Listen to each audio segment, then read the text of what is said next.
Go find another sucker. Trump చెప్పిన ఈ మాట ప్రపంచవ్యాప్తంగా ఇప్పుడు రీసౌండ్ వస్తుంది.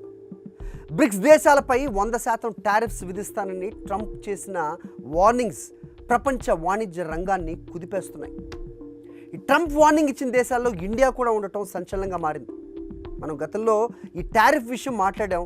సో చైనాకి అధికంగా టారిఫ్ విధిస్తే అది మనకి భారతదేశానికి లాభిస్తుంది అని. కానీ ఏకంగా ఇప్పుడు బ్రిక్స్ దేశాలకు ఇతనిచ్చిన వార్నింగ్లో దాంట్లో మన ఇండియా ఉండటమే ప్రస్తుతం మనకి వరీ పాయింట్.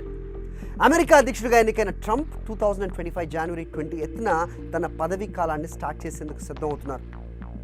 ఆయన ప్రమాణ స్వీకారం చేయగానే తీసుకునే ఫస్ట్ డెసిషన్ ఏంటో ఇప్పటికే కుండ బద్దలు కొట్టారు. చైనా, మెక్సికో, కెనడాపై 25% టారిఫ్లు విధిస్తామని గతంలోనే చెప్పిన ట్రంప్ ఇప్పుడు ఏకంగా 9 దేశాలకు హెచ్చరికలు పంపించారు. అది కూడా 25% కాదు, ఏకంగా 100% టారిఫ్ తప్పదని భారీ సైజ్ బాంబును పేల్చారు. ఈ బాంబు మోత ఇప్పుడు ఇండియా వరకు వినిపిస్తోంది. ఇంతకీ బ్రిక్స్ దేశాలపై ట్రంప్కి ఎందుకంత కోపం, ఎందుకు ఆయన అంత ఆగ్రహంగా ఉన్నారు?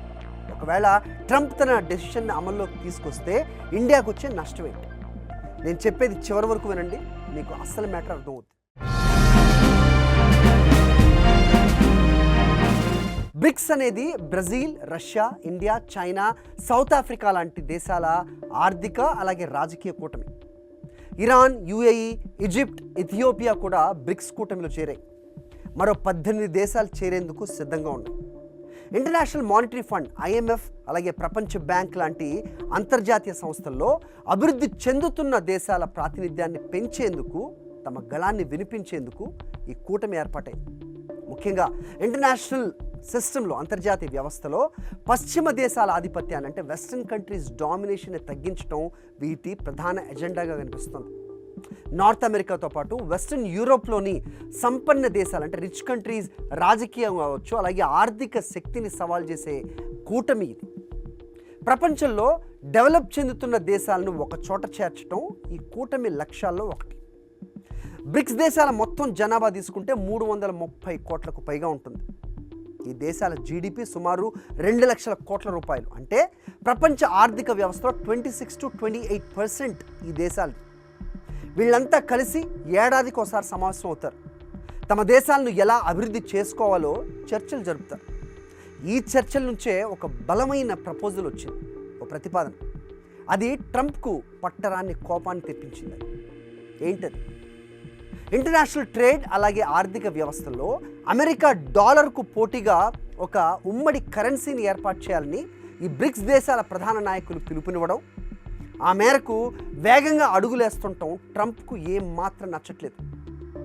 డాలర్ డామినేషన్ని తగ్గించేందుకు యూనిట్ అనే ఒక కొత్త కరెన్సీని ఈ బ్రిక్స్ దేశాలు ప్రతిపాదిస్తున్నాయి. ముఖ్యంగా చైనా, రష్యా ఈ విషయంలో తమ గళాన్ని గట్టిగా వినిపిస్తున్నాయి. ఈ 2 దేశాలు కూడా అమెరికాకు బద్ధ శత్రువులు అన్న విషయం వేరుగా చెప్పనక్కర్లేదు. ఇక యూనిట్తో రీప్లేస్ చేస్తే ఇంటర్నేషనల్ ట్రేడ్లో డాలర్ తన ఇంపార్టెన్స్ను కోల్పోతుంది. బ్రిక్స్ దేశాల వాణిజ్యానికి స్వాతంత్ర్యం పెరుగుతుంది. డాలర్ ఆధారిత ఆర్థిక సంక్షోభాల ప్రభావం కూడా తగ్గుతుంది. డిమాండ్ తగ్గితే డాలర్ విలువ కూడా పడిపోవచ్చు. ఇవన్నీ కూడా అమెరికా ఆర్థిక వ్యవస్థను దెబ్బతీసే అంశాలు, ఎకానమీని దెబ్బతీస్తాయి. అందుకే ట్రంప్ ఈ సక్కర్ లాంటి పదాలను హైలైట్ చేసి మరీ వార్నింగ్స్ ఇస్తున్నారు. నిజానికి బ్రిక్స్ దేశాల ప్రతిపాదనను భారత్ పూర్తిగా అంగీకరించలేదు. డాలర్ను పూర్తిగా విస్మరించడం భారత ఆర్థిక విధానంలో భాగం కాదని మన విదేశాంగ మంత్రి జయశంకర్ గతంలో కూడా స్పష్టం చేశారు.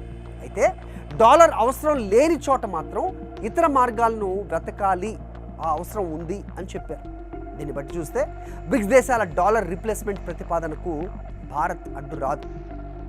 ఇవాళ కాకపోతే ఏదో ఒక రోజు బ్రిక్స్ దేశాలు తమ పంతాన్ని నెగ్గించుకోవడం కూడా ఖాయం. అందుకే అది జరగకముందే ట్రంప్ బెదిరింపులు మొదలుపెట్టారు. డాలర్ను విస్మరిస్తే అమెరికా వాణిజ్య వ్యవస్థపై ఆధారపడే దేశాలు ఇకపై ఆర్థిక ప్రయోజనాలు కోల్పోవలసి వస్తుంది అని హెచ్చరించారు. మీ దేశానికి చెందిన ప్రోడక్ట్ను అమెరికా మార్కెట్లో అమ్మాలనుకుంటే అది డాలర్పై ఆధారపడాల్సిందేనని కుండ బద్దలు కొట్టారు. ఒకవేళ ఇదే జరిగితే ప్రపంచం ఓ ట్రేడ్ వార్ను చూడాల్సి వస్తుంది.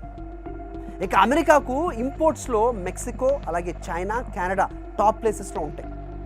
యుఎస్ దిగుమతుల్లో ఈ 3 దేశాల వాటా 42%, 42% ఉంది. ఇటు ఇండియా విషయానికి వస్తే భారత్ నుంచి సగటున ఏడాదికి 72,675 కోట్ల రూపాయల ఉత్పత్తులు అమెరికాకు ఎగుమతి అవుతున్నాయి. అన్ని దేశాల నుంచి అమెరికా పొందిన మొత్తం ఇంపోర్ట్స్లో ఇండియాది 2.6%. ఇండియాలోని టెక్స్టైల్ ఇండస్ట్రీ అమెరికాపై ఎక్కువగా ఆధారపడుతుంది. ఇండియా నుంచి అమెరికా దిగుమతి చేసుకునే వాటిలో 23% టెక్స్టైల్ ఇండస్ట్రీకి సంబంధించినవే ఉంటాయి. నూలు, దారం, ఫ్యాబ్రిక్ అలాగే క్లోత్స్ అమెరికాకు ఎగుమతి అవుతూ ఉంటాయి. అటు మెడిసిన్స్తో పాటు ఇండియన్ సాఫ్ట్వేర్ సర్వీసెస్ కూడా ఎక్కువగా అమెరికా ఉపయోగించుకుంటుంది. ఒకవేళ ట్రంప్ 100% టారిఫ్ విధిస్తే అది ఇండియాకు చాలా పెద్ద నష్టాన్ని తెస్తుంది. టారిఫ్ల వేధింపుతో భారత్ ఎగుమతుల వ్యయం కూడా పెరుగుతుంది, అంటే ఎక్స్పోర్ట్ కాస్ట్. ఇది భారత ఆర్థిక వ్యవస్థపై కూడా చాలా భారాన్ని పెంచుతుంది. 100% టారిఫ్ వల్ల వ్యాపార ఖర్చులు కూడా రెట్టింపవడం ఖాయం. దీనివల్ల భారత వ్యాపార వర్గాలకు నష్టాలు తప్పవు. చూసారుగా ట్రంప్ నిర్ణయం ఎలా ఉంటుందో. నిజానికి సెకండ్ టైం అమెరికా అధ్యక్షుడిగా ఎన్నికవడానికి ఇండో అమెరికన్స్ కూడా చాలా పెద్ద కారణం. మన భారత సంతతికి చెందిన కమలా హ్యారిస్ని కాదని మరి అమెరికా భారతీయ ఓటర్లు ట్రంప్ పక్షాన్ని నిలబడ్డారు, ట్రంప్ వైపు నిలబడ్డారు. పోస్టర్స్ పెట్టి మరీ క్యాంపెయినింగ్ చేశారు. అయితే ట్రంప్ నిర్ణయాలు మాత్రం చాలా వరకు ఇండియాకి నష్టాన్ని కలిగించేలా ఉంటున్నాయి. అటు ప్రధాని మోదీతో ట్రంప్కు వ్యక్తిగతంగా మంచి స్నేహం కూడా ఉంది. అయినా ట్రంప్ మాత్రం తన దేశానికే ప్రాధాన్యత ఇస్తారు. అమెరికా ఫస్ట్ అనే విధానాలకు ఎవరు అడ్డొచ్చినా వాళ్ళని వెనక్కి పంపుతారు. ట్రంప్ తీసుకునే ఈ నిర్ణయాలు భవిష్యత్తులో భారత్కి ఇబ్బందిగా మారతాయా? మీ అభిప్రాయం కామెంట్ చేయండి. I'll be waiting. I'll catch you back with more interesting stories. Thank you for watching.